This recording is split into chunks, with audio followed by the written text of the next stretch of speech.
Well, this is Chris Irwin for Community Access Channel 14, and we are at the Pinewood Derby for Cub Scout Pack 168 here at the National Guard Armory. Pre-race inspections are going on right behind us here. They're weighing in the cars, they're giving them trial runs, and preparing everything for the big race. As you see behind me, there's people behind us. They have ambitions of winning, but either if they win or lose, they know that they tried. And now we will see some highlights from the race. I would like to welcome everyone. Thank you, Chris, for that introduction. I'd like to welcome everyone to the Pinewood Derby here on Saturday morning, the 25th of February, and we're just about getting ready to get started this morning. Becky Rayburn, Cub Master of Troop 168, or Pack 168, I should say, is giving the final rules and regulations for the Pinewood Derby race. Before we get started this morning, we'll be covering highlights of the race and show some of these young men that have worked so hard on their cars.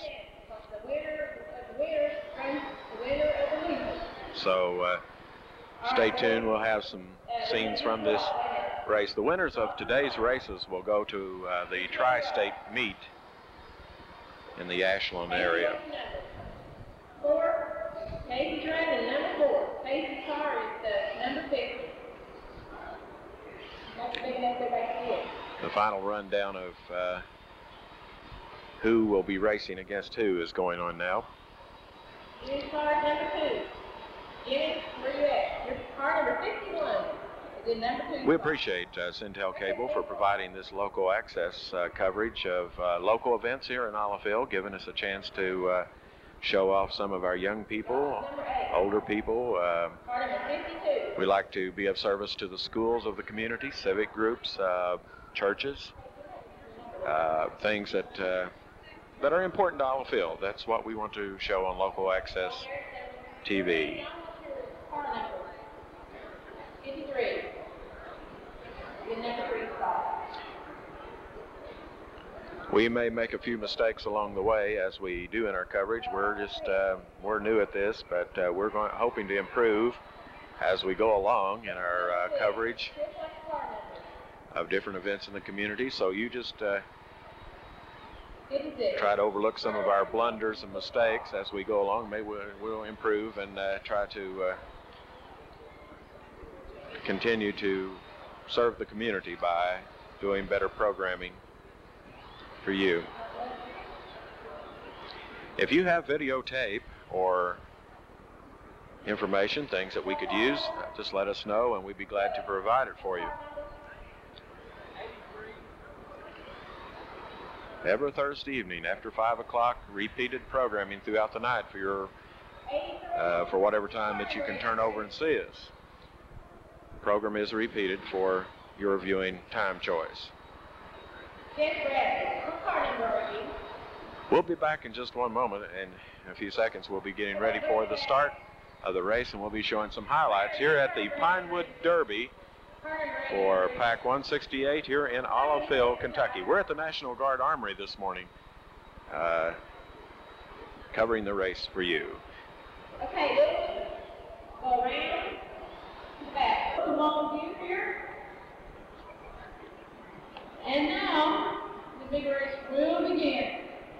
Well, car number 52 gets his car report to the track. 51. They're announcing the starting people come up to the track for the beginning of the race.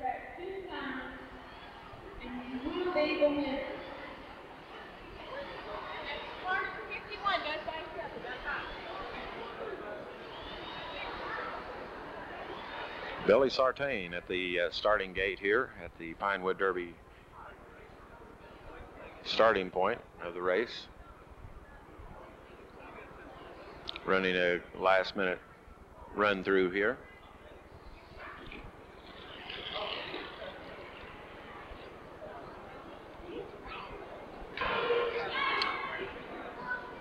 Here's some of the young men that are anxiously waiting their turn.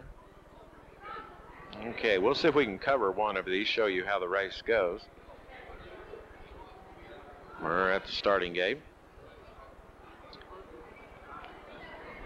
A blue car with stars on it and a red.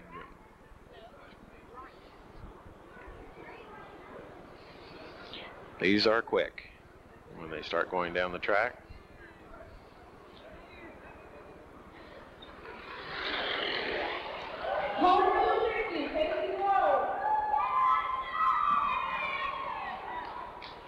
All right, Casey Lowe.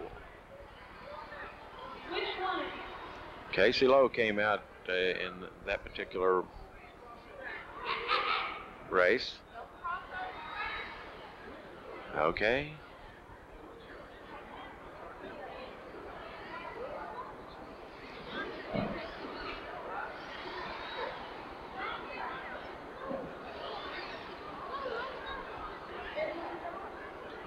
Getting ready for, this is the best out of, I think, so many races. The car that wins the best out of 3, possibly. I'm not sure at this point here how many.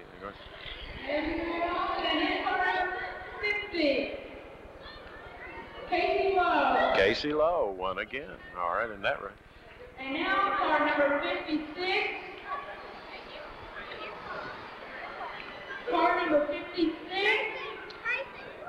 We appreciate the parents that's Car number 56. come out this morning for the Pinewood Derby here at the Armory.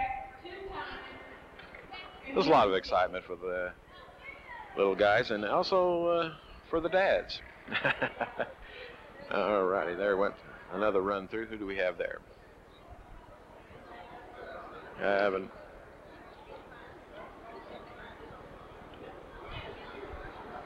They haven't announced who won that one yet. Maybe that was just a dry run.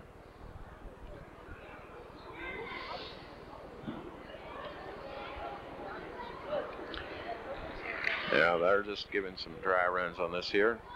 Car number 56 winning this heat. And now car number 52. 52 has a bye.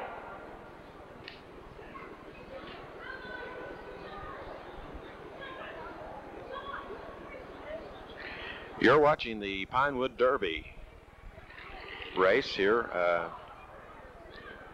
from the National Guard Armory here in Olliville, Kentucky.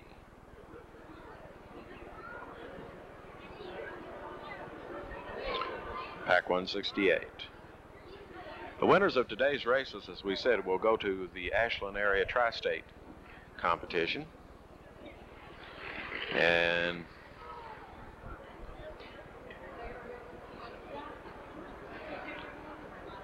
our judges today are Gary Mozingo and Jeff Kaiser. And car number 50.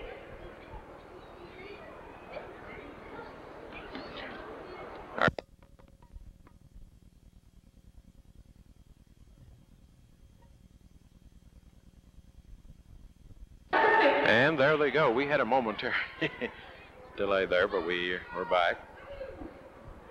We start to say that we appreciate all the officials. Roger Rayburn is doing the scorekeeping on the board there. Chris Irwin is doing the PA announcing. And Becky Rayburn is watching over.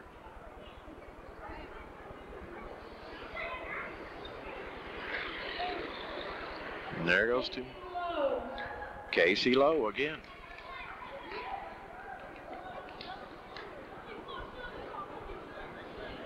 Casey will take on the winner between car number 56 and car number 52. Mighty happy fellow there. Car number 56 and car number 52.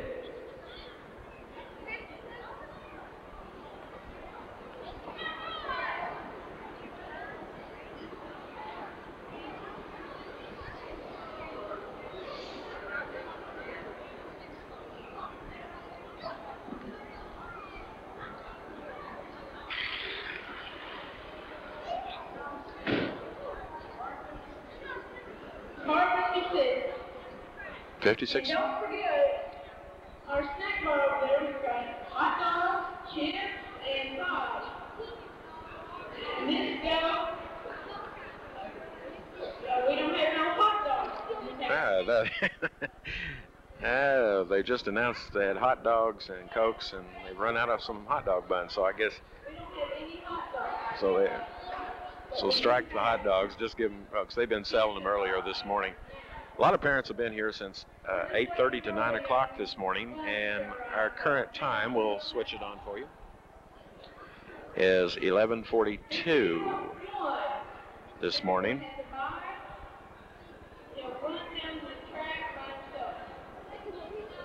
Car number 51.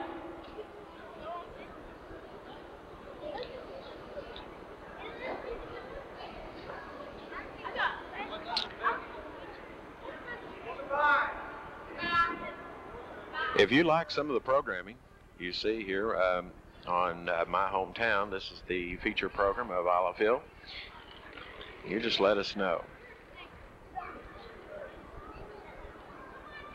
You can write to us at 51 won that one there. You can write to us at My Hometown, Route 4, Box 233, Olive Hill, Kentucky, 41164.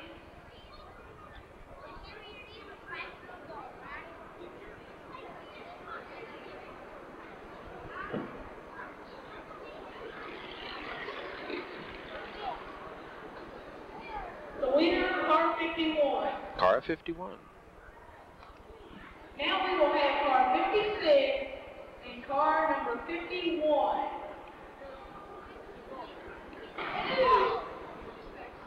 Car number 56. Switch lane.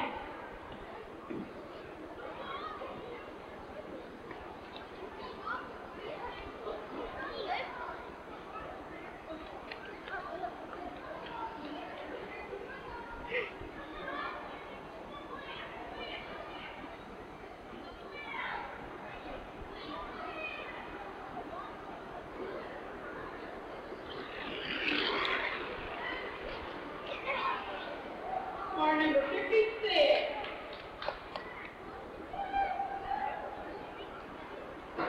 The Cub Scouts group that's currently racing are called the Tiger Cubs. I believe these are the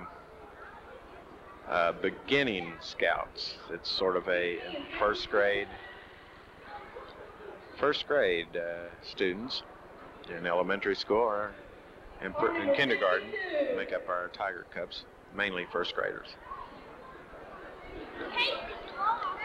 Next year, these boys will be eligible to be in the Cub Scouts, Wolf, Pack, Bear, all of these. Our judges are anxiously awaiting the next car. We'll be finding out the winner in just a short time of the Tiger Cub.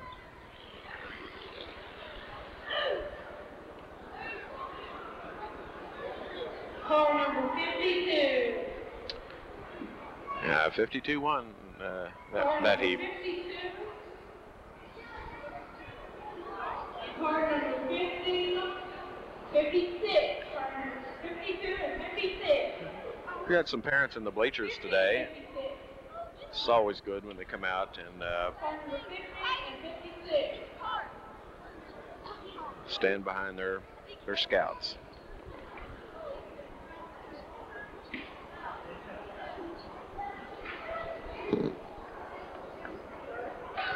Casey Lowe.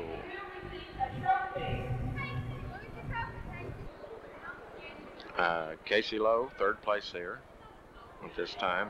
They just announced in this particular race.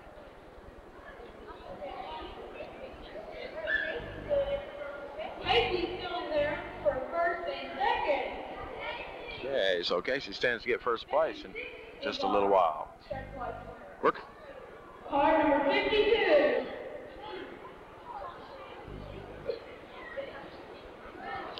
Car 52 on that one.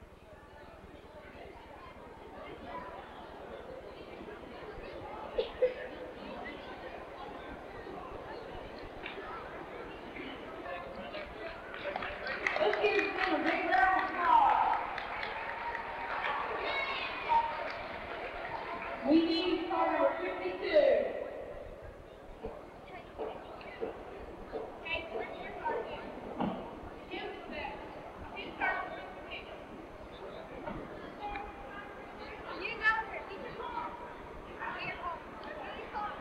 Okay, they've determined the winners there. They will be a presentation. We're going to try to be covering that just in a little while. Presentation of the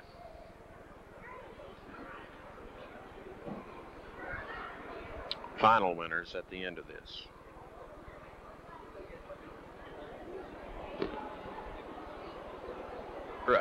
Patrick Flannery, names of those little fellows. I just didn't have a list of them when they came on a while ago, and so we weren't trying to avoid them.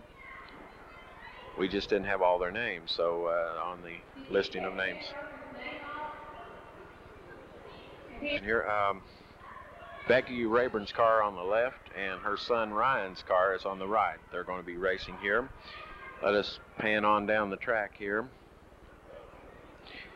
to whoever reaches the close line. And who won? Did Ryan Rayburn or his mom Becky win? The red car, Ryan Rayburn. Aha. Mama's car lost that time. Switch lanes here. We'll be back with more in just a few seconds. Justin Green and P.A. Richards there. Coming next runoff race here. Justin Green, car number 15. Justin Green is the winner of this race between Paul Richards. Let's have car number 16. Car number 16 has a bye.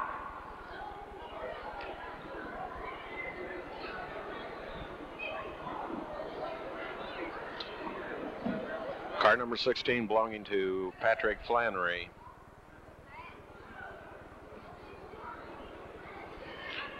Patrick's the son of Mike and Noreen Flannery. And Close one. And car number 16 got that one. it's always good to race the bye races there, you know, when they...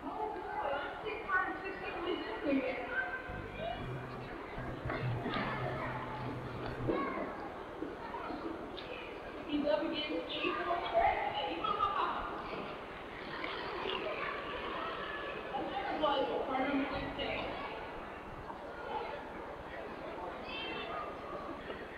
The next race is between Justin Knight and Jeff Irwin. And they're going down to the ends of the tracks where the judges are.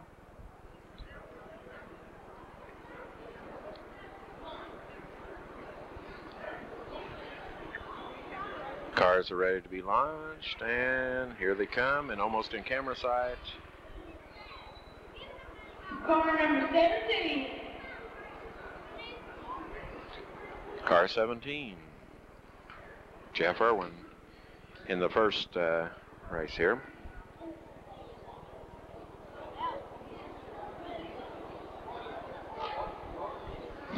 Boys are coming down to the second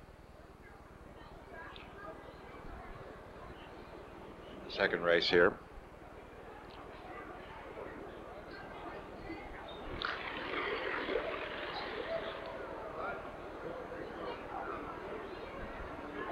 Number 14. Okay, Justin Knight. Tiebreaker. Are they declaring a tiebreaker? Track. Location. It's a tough job on our judges. You know, lots of times they come through there so fast. A person thinks it would be very easy to detect, but sometimes it's nose to nose. You almost need a photo finish here. Kids enjoy doing this. This is one of the highlights of the Scout year every February. Car 14 has lane choice.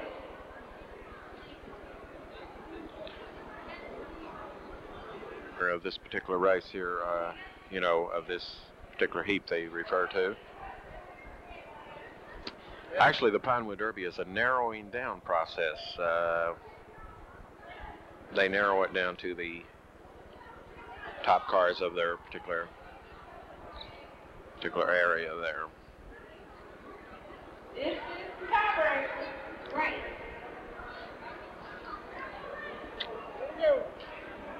And here they go. 17. 17, Jeff Irwin, here he comes. He's the winner of this particular race.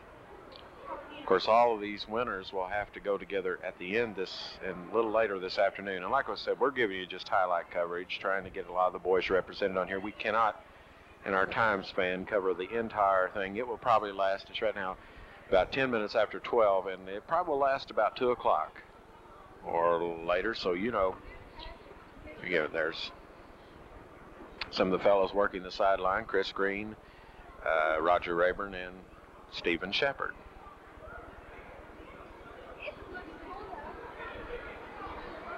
Our judges today is Gary Mazingo and Jeff Kaiser, That's his son there, and so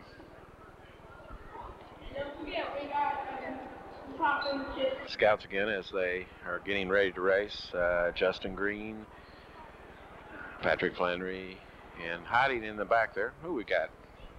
Yeah, little Paul Richards and Joy Ignite, Justin Knight, and Jeff Irwin.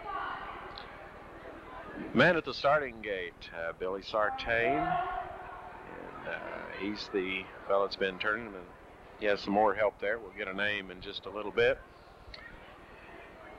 We're here at the National Guard Armory this morning. Well, it's this afternoon now. It's afternoon.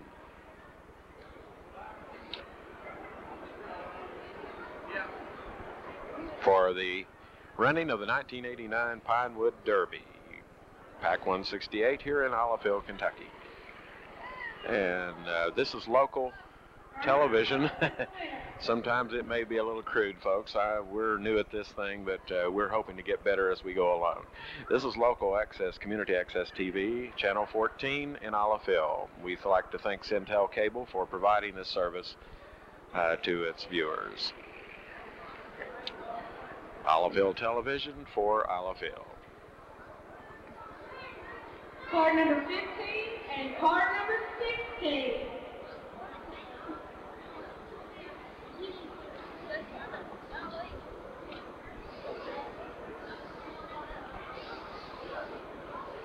The next car 15. Boys are going back for another running of the race here between Justin Green and Patrick Flannery.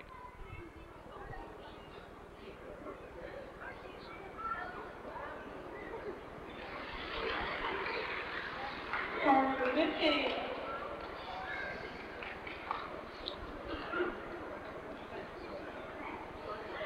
And there's the boys coming forth with their Car number 10 and car number 17.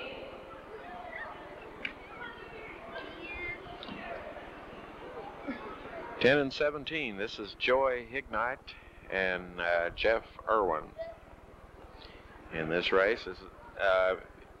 In case you're wondering why you keep seeing some of the same people coming up, it's the process of eliminations when the cars are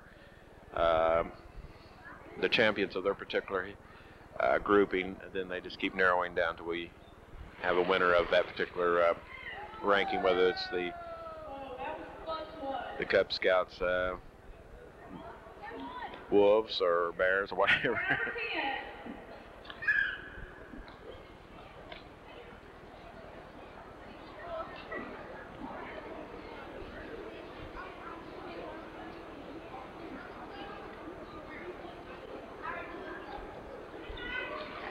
Comes the cars and Car 17. 17.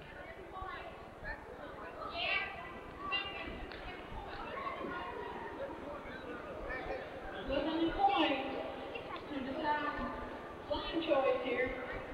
The red coin toss will get his choice later. Car 17, the red car 10, I believe. Car number 10. Car number 10.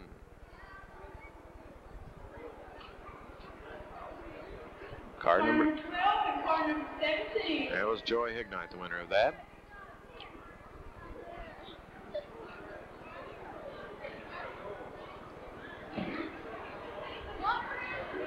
Car number 12 and car number 17. The realism of this race was these boys made their cars from standard Scout car kits. When these boys receive these cars, they're in a box. It's a block of wood with just the cutouts for the wheel axles to be mounted. And that's just about all that they have when they receive their kits. And then they have them cut out, painted, decorated, whatever they want it, customized according to their own personal designs. Car number 12.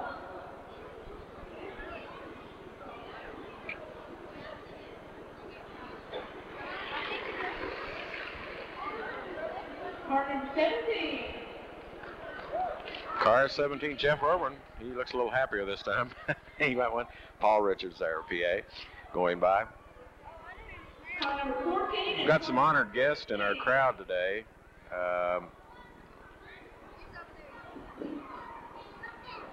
Here's our PE teacher, Mike Flannery from Olivehill Elementary School. His son Patrick's in on this, and he's watching today.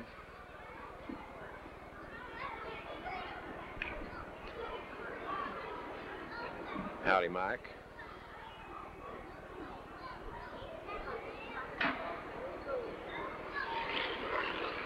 A lot of people like to come out and see the members of the family. Car number 14.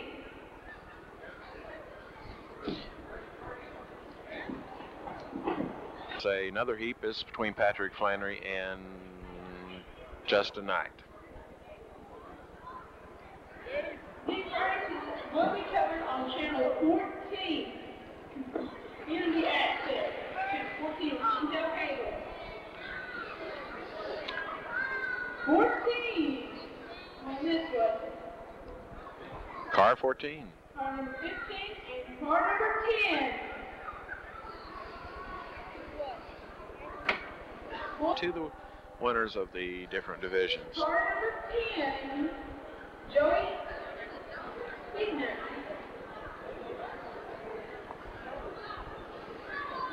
Car number 14 is Justin Knight in third place. Joey Knight in second place. Car number 10 in first place, Justin Green. Car number 15.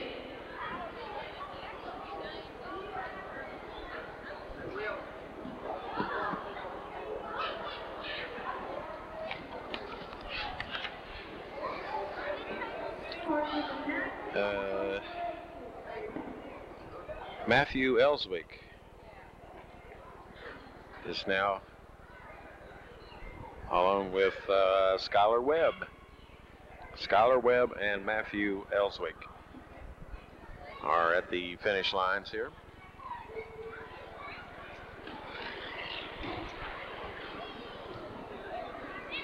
Number 9. Matthew Ellswick was the... There he comes. That's Matthew. Matthew Ellswick over. Our officials today are Gary Mazingo, judge. Jeff Kaiser, judge. Chris Irwin, our PA announcer. Roger Rayburn is assisting with keeping score. Rebecca Rayburn is Cub Master. And then we have a whole group of den leaders from different dens. Den 1, 3, 2, 4, 7 here in Olivehill, Kentucky. Here's Skylar Webb and Matthew Ellswick.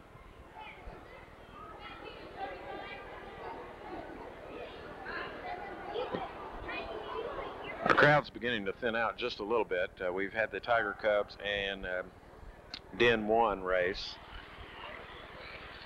This is Den 3 that is currently racing.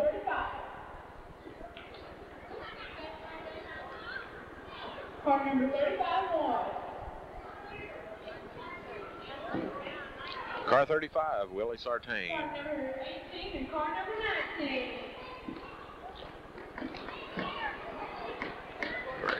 If you're interested in your children being a part of the scouting program in Olivehill, contact Rebecca Rayburn. at 286-4960, and she'd be glad, or just see her out on the street. And at the post office or wherever you run into her at, and say, well, Becky, I'd like to talk to her about my child joining the Scouts.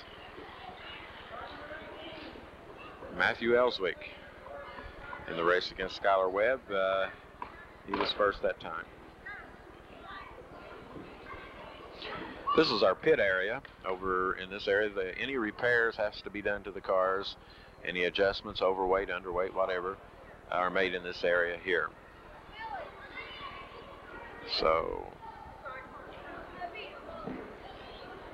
sort of like the big thing, you know, at Indianapolis, but it's just a little bit smaller version, of course.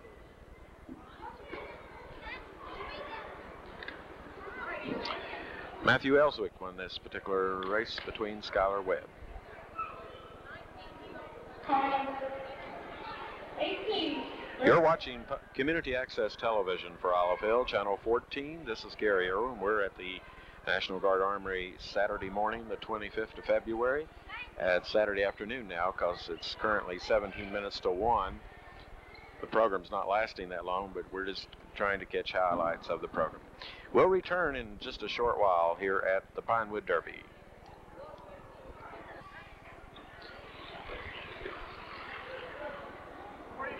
Car number 49. Enjoying the activities today. But we just had completed, Jeff Bradley was the winner of that one. Johnny Bailey's second place in that division.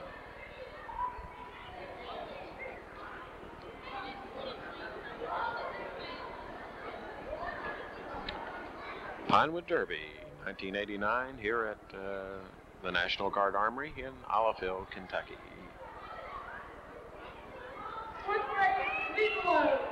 Fourth grade group is now coming up. Fourth grade group.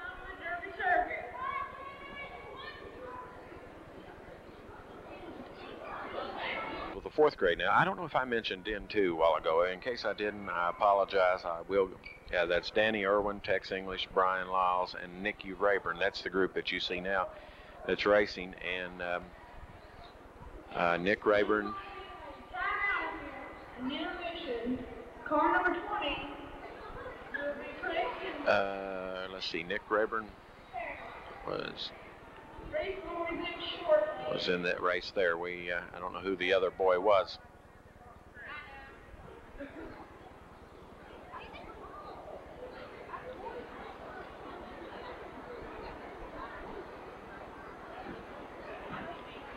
A little bit of lull in the action here at the Pinewood Derby race. Car number 42 and car number 11. 42 is Brian Lyles, and number 11 is Danny Irwin.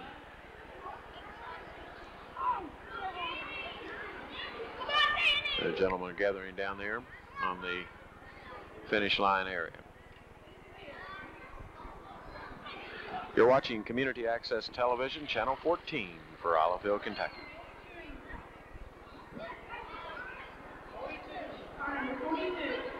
42 was the winner of that particular race. That was Brian Lyles. She's standing there with PA announcer Chris Irwin, and she has worked the Cub Scouts rather hard the last few years, and she has really put in a lot of time. So salute from us here at Community Access Television to Rebecca Rayburn, Cub Master of Pack 168. Car number 2 and car number 7.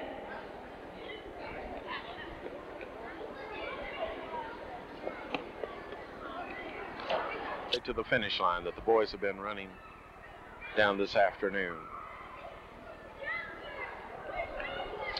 These are the winners of their particular groups.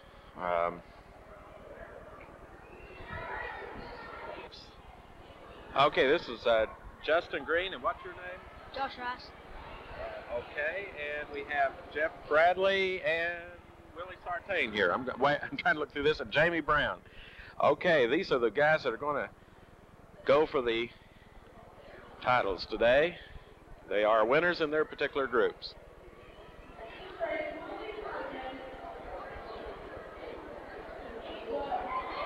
Sermon, I'm going to interview the winners here. How was it to win first place in your group? It was hard to win, and I appreciate that I won. And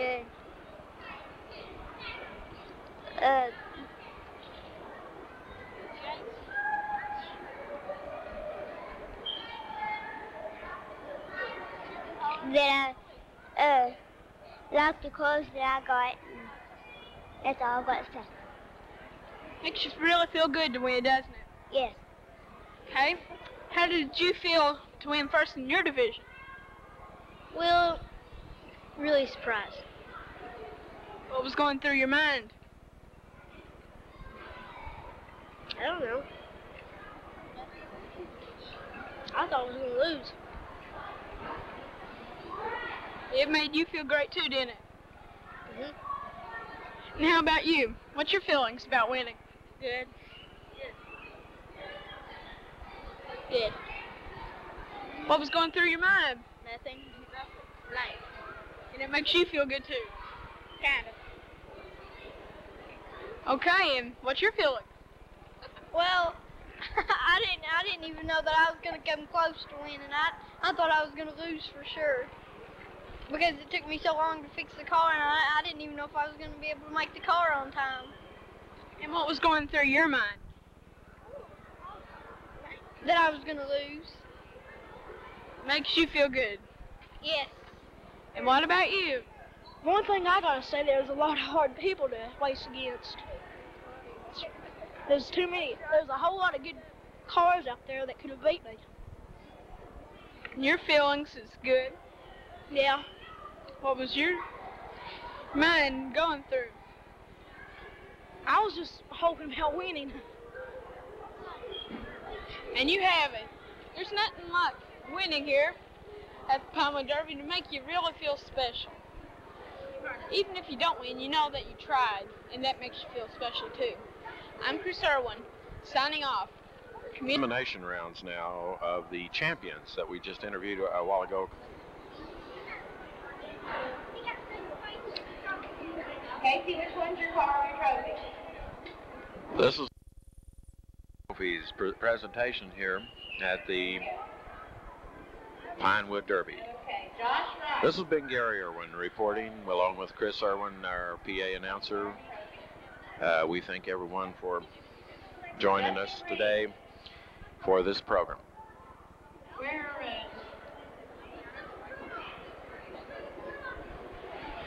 Reporting from the National Guard Armory in Ollafille, Kentucky.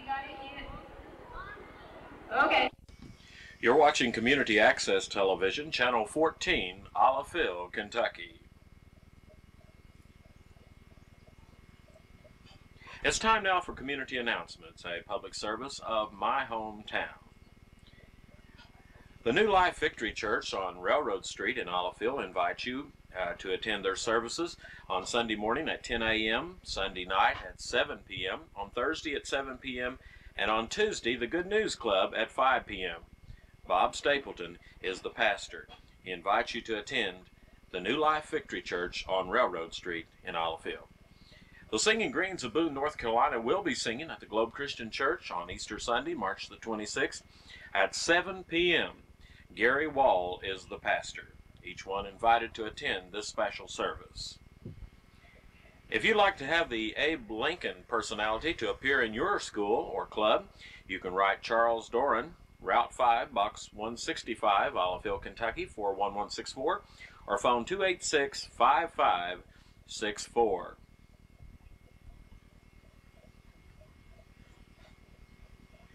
Coming up now, the Gospel Revelators of Ollafille, Kentucky and Tollsboro. The tape courtesy of WTSF in Ashland.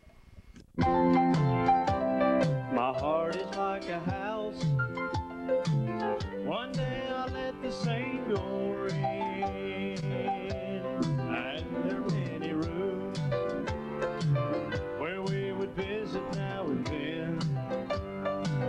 But then one day he saw that door. I knew the day had come too soon. I said, Jesus, I'm not ready for us to visit in that room. 'Cause that's a place in my heart where even I don't go. I have some things in there I don't want no one to know. But he's handed me the key with tears of love on his face. He said, I'll make you clean. Just let me in your secret place.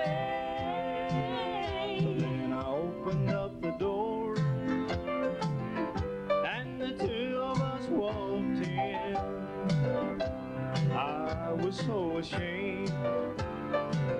His light revealed my hidden sin. But when I think about that room now, I'm not afraid anymore. Blowing all my hidden sins, no longer hide behind that door. There was a place in my heart where even I would go. I had some things in there I didn't want no one to know, but he's handed me the key with tears of love on his face. He said, I'll make you clean. Just let me in your secret place. Is there a place in your heart where even you don't go? You have some things in there you don't want no one to know, but he's handing you the key with tears of love on his face. He said, I'll make you clean. Just let him in your secret place. He'll make you clean. Just let him in your secret place.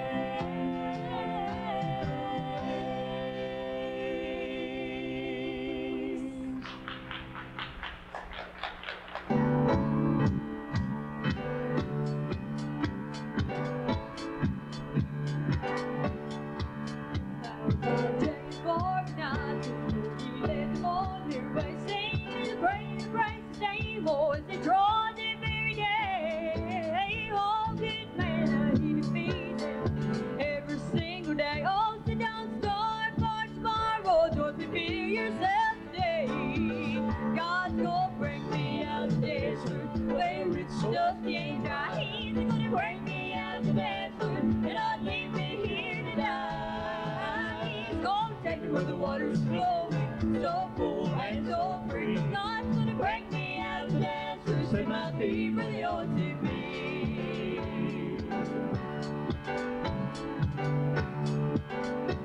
So long I have stood here, please stand up to my knees, singing and praying, Lord, I beg you, won't you show me relief? Won't you show me some haven that you've never got me? Oh, take me up the sandy desert to the north of the Midnight Sea. Oh, God's gonna bring me out the desert where it's dusty and dry. He's gonna bring me out the desert and not leave me here to die. He's gonna take me where the water's flowing, so full and so free. God's gonna bring me out the desert, set my feet where they ought to be. Oh, God's gonna bring me out the desert where it's dusty and dry. He's gonna bring me out the desert and not leave me here to die. He's gonna take me where the water is flowing, so full and so free. God's gonna bring me out the desert, set my feet where they ought to be. My God's gonna bring me out the desert.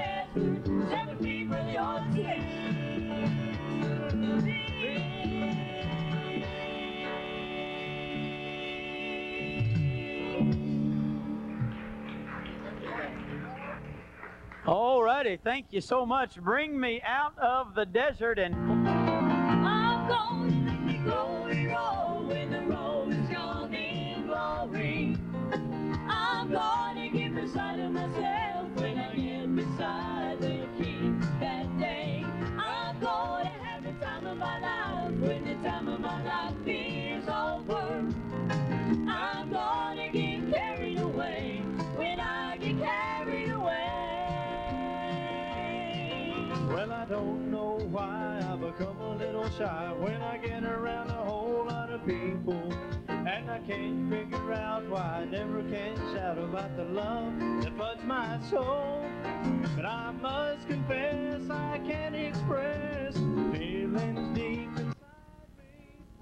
Things I know and cannot show one day will overflow. I'm going to let the glory roll when the roll is gone in glory. I'm going to get beside of myself when I get beside the King that day. I'm going to have the time of my life when the time of my life is over. I'm going to get carried away when I get carried away. Well, I'll pass the clouds and shout so loud it may sound like thunder. My tearful eyes may fill the skies till it looks like rain. But as I leave this world past the gates of pearl, stand before the Savior, I'll let my soul let the glory roll, and from the roll he calls my name. I'm going to let the glory roll when the roll is gone in glory. I'm going to get beside of myself when I get beside the King that day. I'm going to have the time of my life when the time of my life is over. I'm going to get carried away when I get carried away. I'm going to let the glory roll when the roll is gone in glory. I'm going to get beside of myself when I get beside the King that day. I'm going to have the time of my life when the time of my life is over. I'm going to get carried away when I get carried away. I'm going to get carried away, carried away, when I get carried away.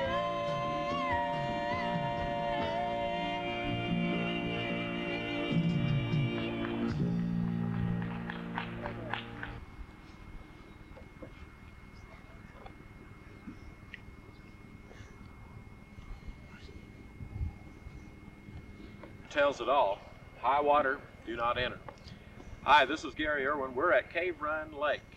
This is Sunday, March the 12th, 1989, and it's been a few days since the floods have hit Olive Hill and the outlying area, but the waters are still high here at Cave Run.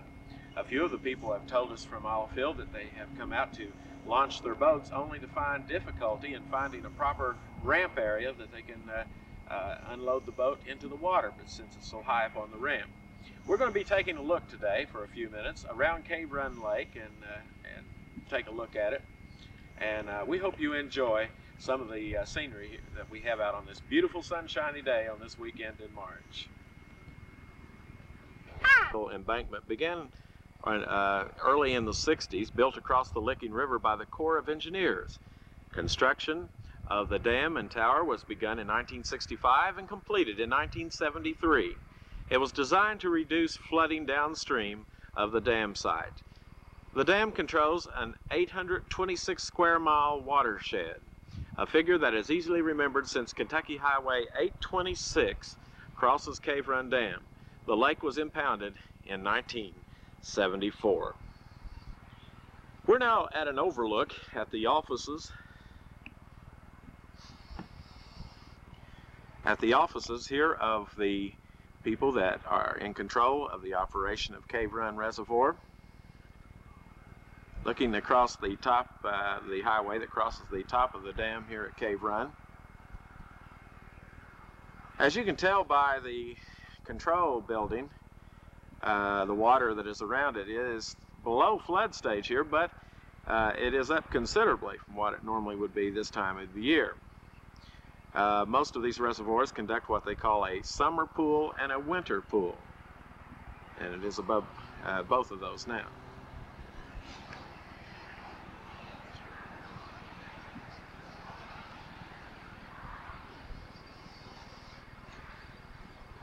This is the control building here at and offices for the Corps of Engineers project at Cave Run.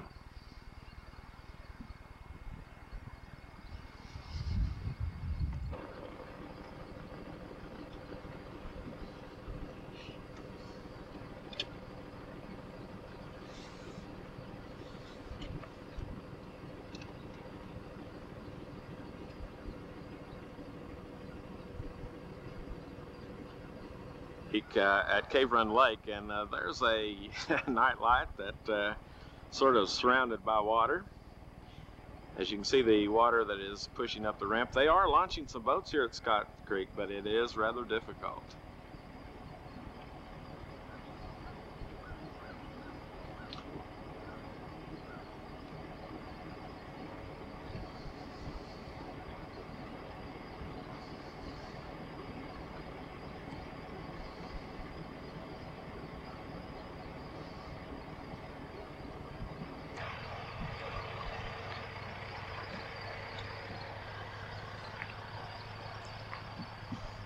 Here's a road that sort of ends into the water here at Cave Run Lake, sort of a dead-end thing. The sign on down through there says 10 miles per hour.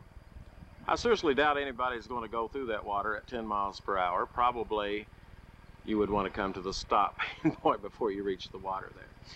This is the area at Shallow Flats where the geese and I don't guess the deer and the antelope play, but it is flooded in this region quite a bit.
Here's another area up Cave Run Lake. As you can see, the water backing up this particular roadway.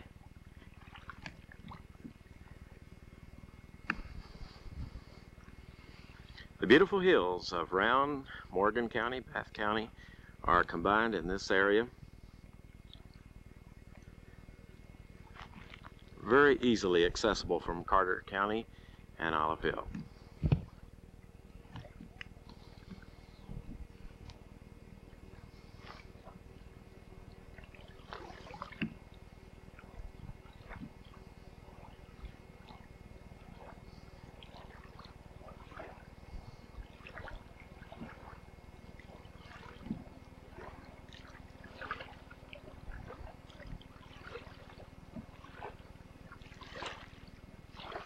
The splashing of the water reminds people that days are ahead, that outside camping and boating days are near.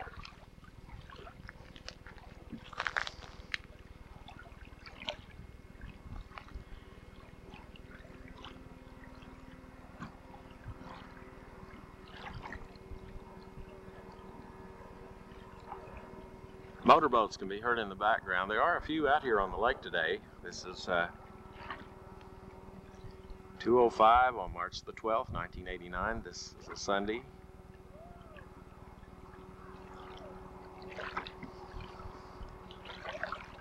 This is Gary Irwin reporting for Centel Cable Channel 14 from the banks of Cave Run Lake on a flooded boat ramp or a roadway on a March day in '89.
This is Mike Barker, Centel Cable 14 Local Access.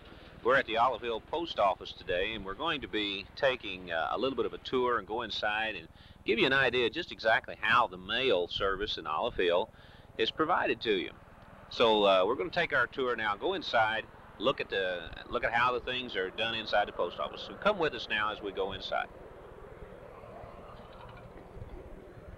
The Olive Hill Post Office has 1,260 individual mailboxes plus general delivery, and also in the Olive Hill Post Office, something that's been added in the last year is the parcel post package boxes or lockers.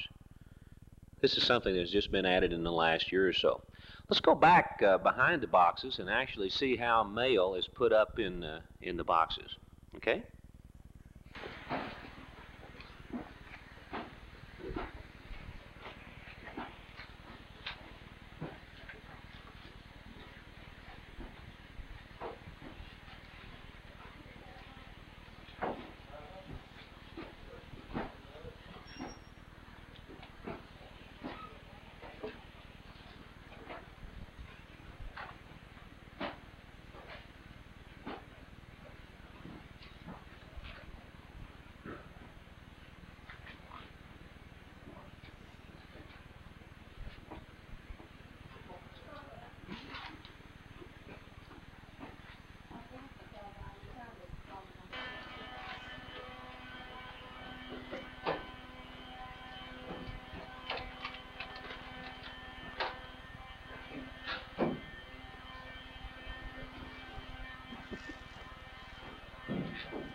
It's Mike Barker, Centel Cable 14. I'm with Gail Smith, Postmaster, Olive Hill Post Office.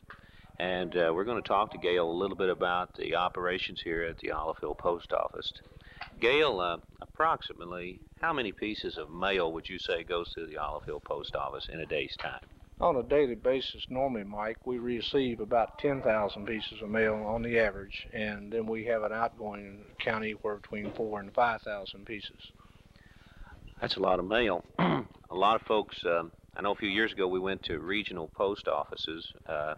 Did that increase or decrease, do you think, the mail here at the Olive Hill Post Office? Well, mail volume nationwide, and as a matter of fact, any small country or small town, the mail volume is continually increasing every year.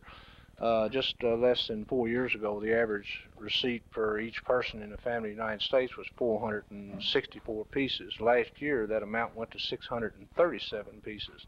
So that means actually that volume has increased even in the small offices like Olive Hill or wherever, because we get the same advertisements that even the big cities do. I know you also serve all of the western end of Carter County. How many rural mail carriers does the Olive Hill Post Office have? We have 5 rural carriers, and which travel normally on the average round trip a day over 490 miles every day. Now we do serve all the western end of Carter County, but we serve about a third of Elliott County and have a few boxes in Rowan County. And the reason that is because just the way the roads are laid out so that we can get someplace and get back. Well, I know a lot of folks don't realize exactly how much mail goes through a post office. I think you were telling us earlier before we went on camera that that they measure mail in feet, how tall the stacks are.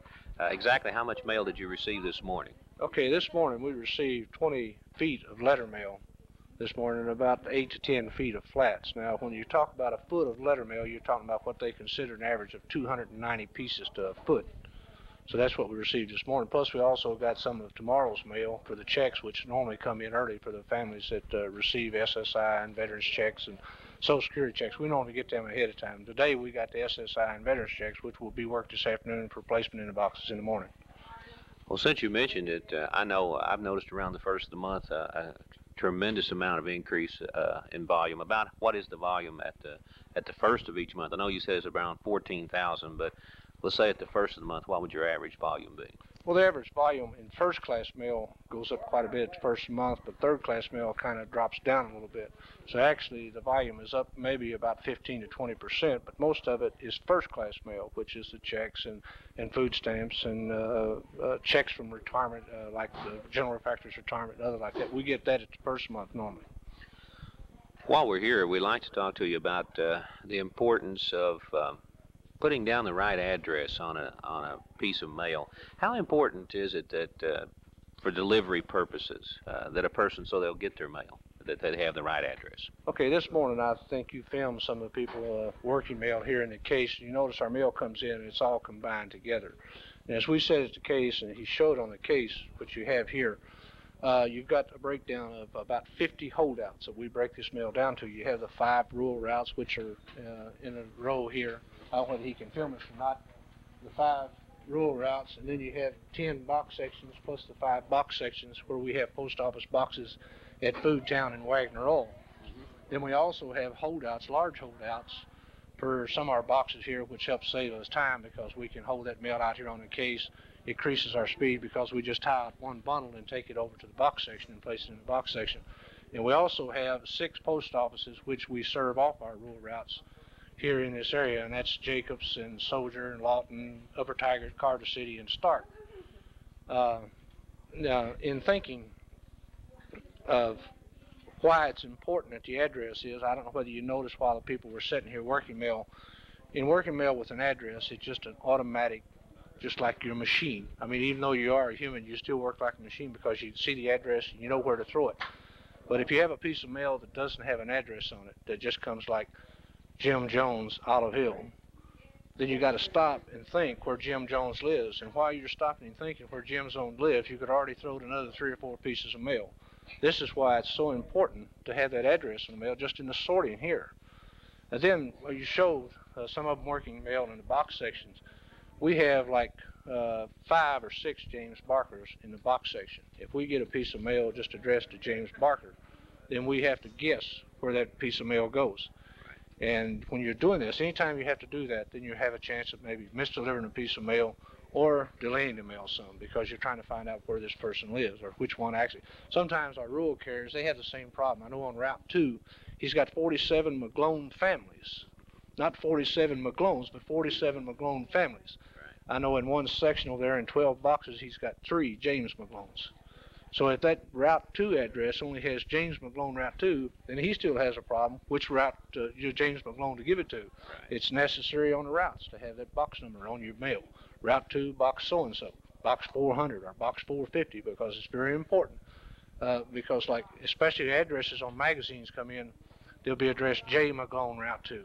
Well, he's got maybe Jim and Jane and Judy and Joan, and then you got to think, well, where does this magazine go? And the rural carriers pretty much know after a while.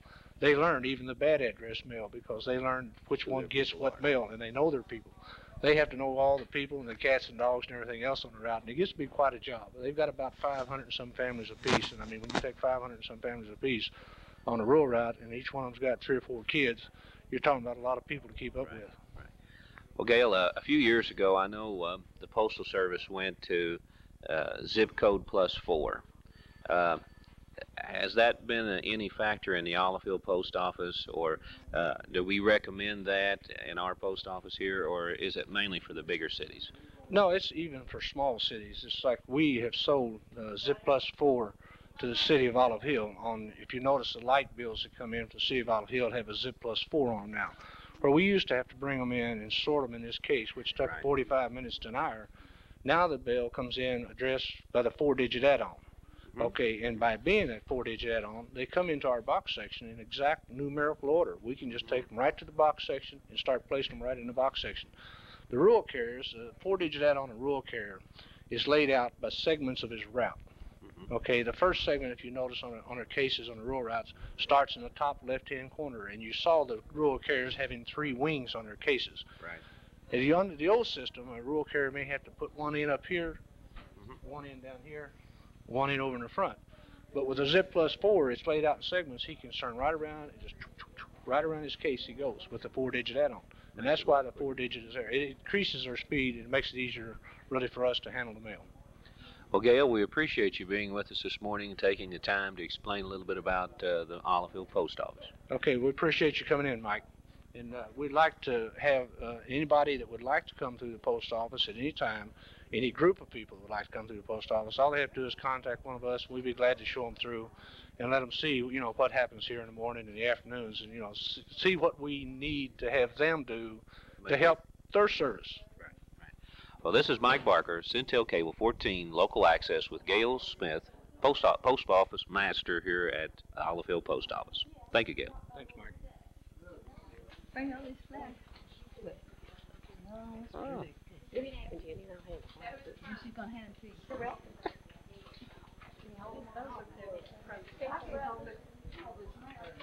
Yeah, a good retirement. I can't believe Frank Rogers on top. That is just great. Aren't they beautiful? It's on tap. Oh, you have a nice day. Okay. Congratulations. Thank you. Jack today. No. Not until it's time to do it. Well, no, we'll have this on next Thursday. 1, 2, 3, 4, 5, 6.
soon be 15 years.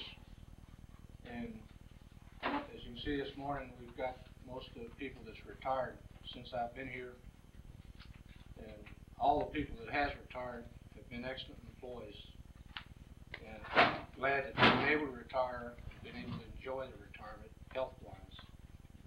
Most of you are pretty healthy, and you get to go out and do things after your retirement, and that's what you do when you do retire.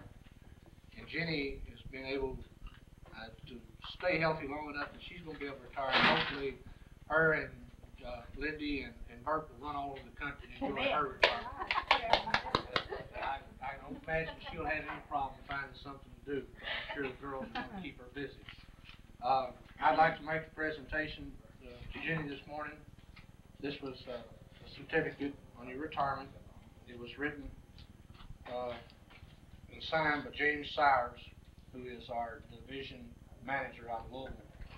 And it just states one thing: this certificate is awarded to Virginia Lee Rose in grateful appreciation for dedicated service during an honorable career of 21 years service to the government of the United States, given by the United States Postal Service on this occasion of your retirement, date June 30th, 1989, and signed by James Sires. And he's also sent another letter here. It says, I would like to thank you for your 21 years of dedicated service to the government of the United States and wish you the best on your retirement. On behalf of your fellow postal employees, I want to express our thanks and appreciation for a job well done. May you enjoy an abundance of happiness and good health in the years ahead. Sincerely, James D. Sires, Field Division General Manager, Postmaster, Louisville, Kentucky. And I want to give this to you.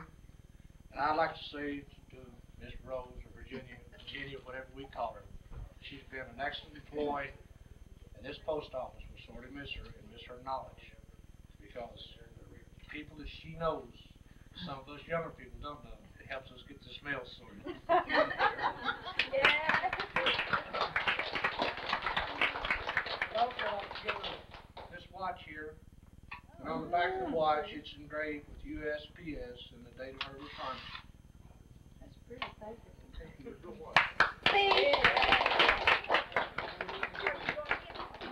This card, it's signed with the employees here in the office. You can take it out and read it there. There's a good side and a bad side to retirement. The good side is sleeping late. Right. Time for hobbies, going places, meeting people, staying up late, having time to read. The bad side is you'll be missed. Congratulations and have fun. Well, thanks. It's going to be nice to be missed. I have enjoyed working with everybody. And as he said, I'm just so glad, like many pearls says, I'm just so glad I'm going to be able to leave. Not glad I'm going to be here. Thank y'all.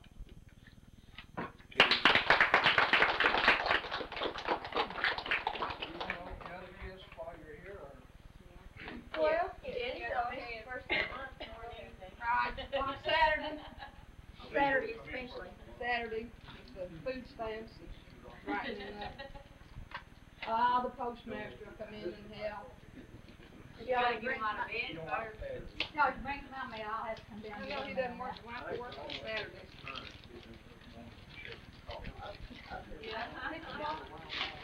Well, your boss will call you 6 o'clock. He says he's gonna get me a clock that's automatically. Oh, that's pretty.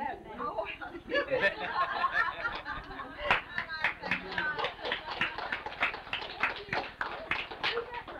Your sisters. Oh, okay. Thank you, sisters. Traveling, not sisters, Traveling companions. Jim Barker says, is that your age or what? Jim, it's a shame. No, wait till he retires. I'll remember that when you retire. Oh, how cute this is. Read that little thing on there. Like today, live today to the fullest. Remember, it is the first day of the rest of your life. It's even got a little calendar in there, and it's circled with June the 30th. Happy first day of my life. First day of the rest of my life. Yeah, on the back, another little sticker. You're special, yeah. All kinds of them.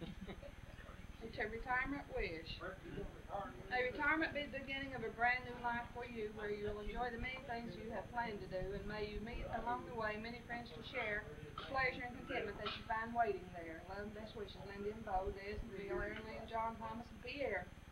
Retirement, a time to treasure the past for its warm memories, a time to enjoy the present and special happiness, a time to anticipate the future with its wonderful possibilities. That's just exactly like the one. I know it. I got It is that's 2 today. cards. I couldn't take it back because it cost $1.75.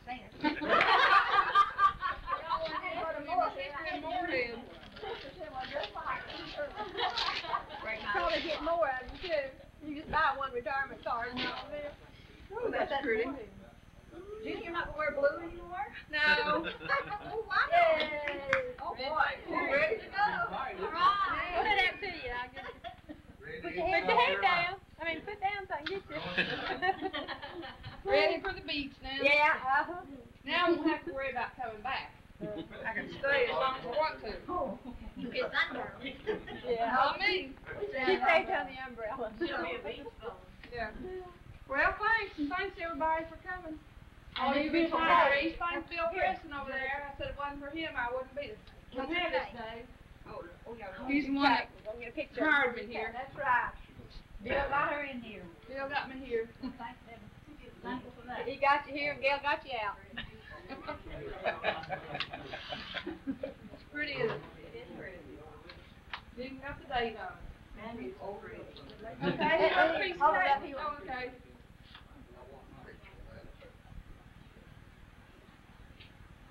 Watch it fall down on His is instant. You'll see it now in a second. That is beautiful. Thanks for everything. Contest. Take the daily winners. You'll shoot the finals this morning. We'll start with the hot shot contest. I'll take you just by the days that you won. All right, that's the order that you'll shoot in. Hot shot first. First shooter, Joe Barber.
Next shooter, Justin Mullins.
Next shooter, Scott Lanningham.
shots.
How much?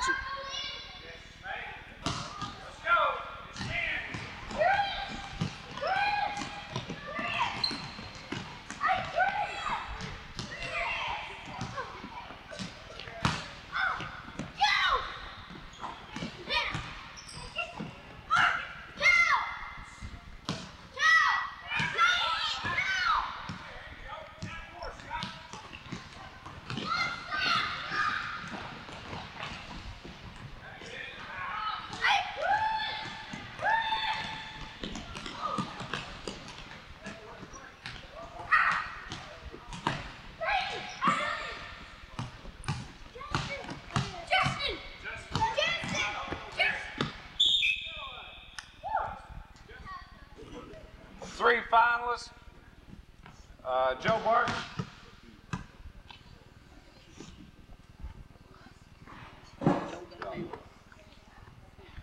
Justin Mullins. Casey Lowe.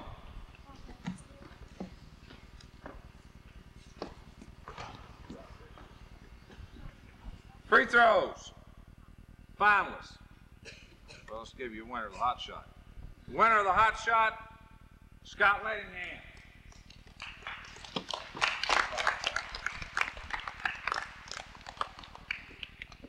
the free throws. Finalist, Joe Barker.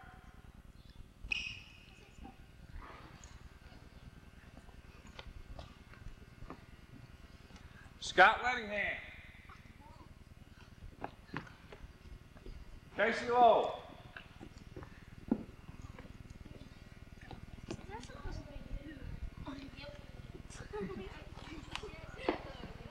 Free throw winner, Justin Mullins.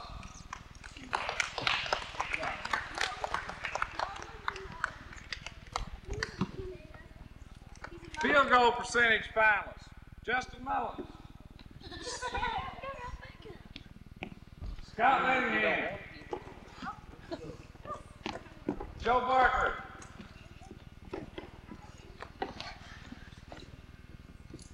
Field goal percentage winner, Casey Lowe.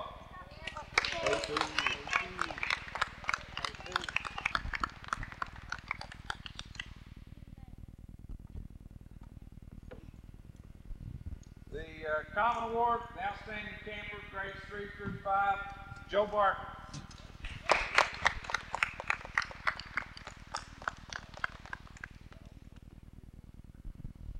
We appreciate all of you coming out. Next year, get a couple of friends with you and drag them along, okay? You'll be getting a card or a letter from us, letting you know when the camp will be next year. Applications and so forth ahead of time, okay? All right, we'll see you next year. Thanks for coming. This lady. Are you? All of you get even. Right up next to you. Right up here. One up a little bit. One up a little bit. Yes, no, let's get up on that one knee and stand up straight. Look at that camera. Mr. Lowe, let me get you in the middle. Back a little bit, Mark. Just, no, he was fine right there. See, you have 4 on this side and 4 on this side of you. Yeah.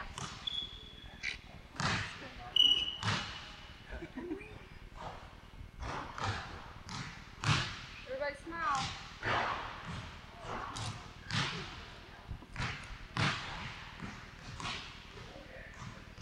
One more. Wait on flash. It's slow. I didn't stop to get batteries.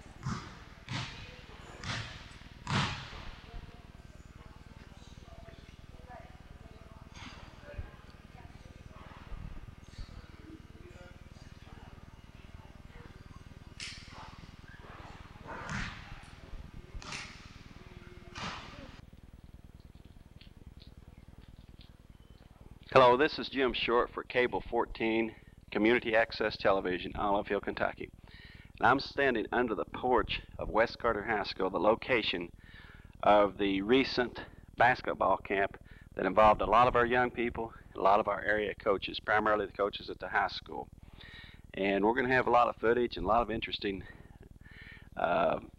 film that I think you'll enjoy, and hopefully you'll enjoy this as much as you did the Centennial last week that we put together for you. This is Jim Short for Cable 14 Community Access Television, signing off.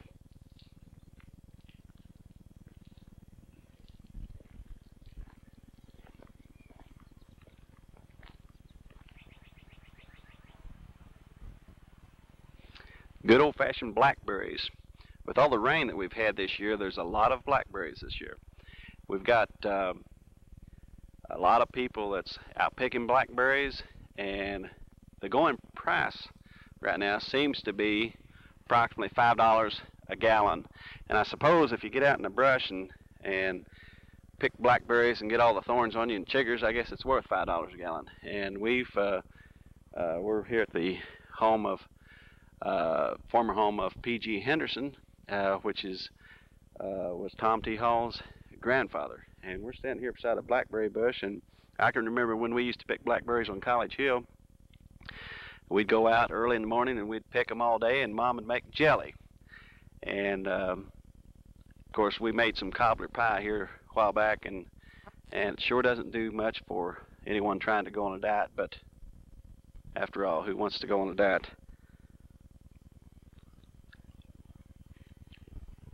Mighty good blackberries, folks. This is Jim Short for Cable 14, Olive Hill, Kentucky.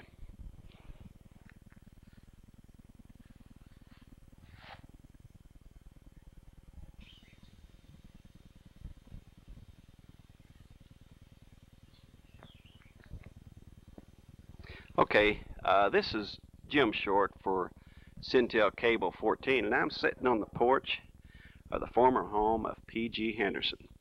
Now, P.G. Henderson was an interesting man in our community. He was the grandfather of Tom T. Hall, and he also worked as a prospector for General Refractories Company back in the probably 30s and 40s and so forth. P.G. Henderson was a magistrate at one time, and a lot of people knew P.G. So we're going to show you some scenes of P.G. Henderson's old home place, and hopefully you'll enjoy it. This is Jim Short for Cable 14, Olive Hill, Kentucky, up on Perry's Branch.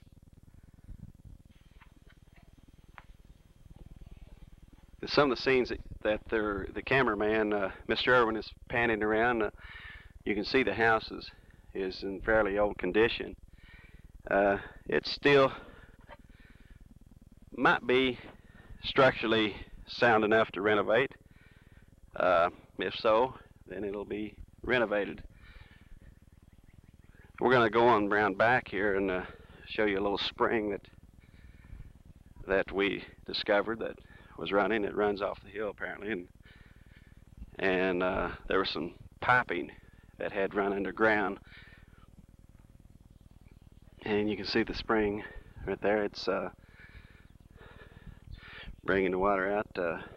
John Carter is working on the renovation process here of this homestead of P.G. Henderson. Above the spring here, you'll see a corn crop that John Carter has planted, and looks like it's going to do pretty good. So we're going to go on around through here and film some of the back part of the house. We got an old well here and so forth, and we got if you look right here, there's a groundhog hole, and we just saw the groundhog a while ago.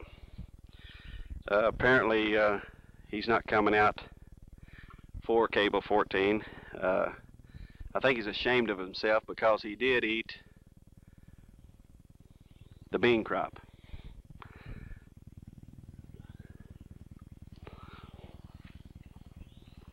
Now we're going to just take some quickie off and on shots throughout the farm here.